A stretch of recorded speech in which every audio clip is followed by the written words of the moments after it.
The film selection is very scaled back. There are only 4 competition titles being screened and a selection of shorts, so there won't be the usual glitz and glamour this year.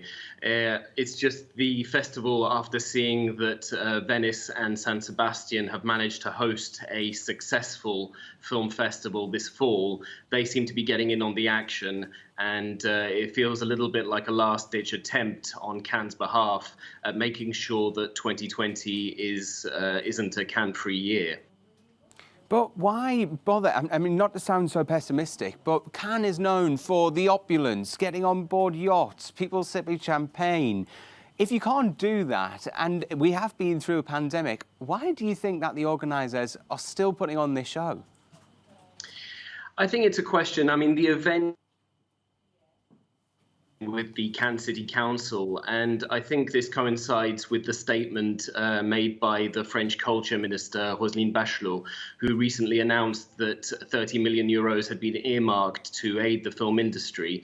This feels like a fight on behalf of the events sector. Cannes has suffered enormously due to the COVID crisis, with the mayor, David Mourikund, who stated that the city gets an enormous amount of income from international events, and that COVID had caused the city to lose approximately 940 million euros. It just feels like an event which is done in the spirits of defiance to show that the film industry is not dead, despite having been very negatively impacted. But all in all, it is more of a symbolic event than it is a normal film festival.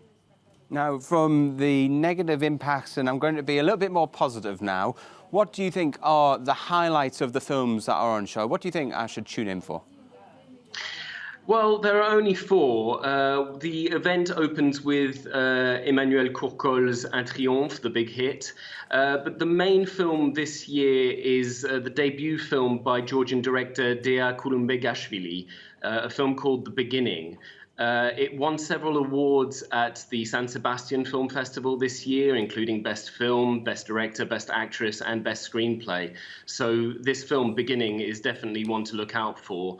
Otherwise, there is an accent on comedies, as the festival concludes with the preview of Bruno Podalides's new film Les Deux Alfred.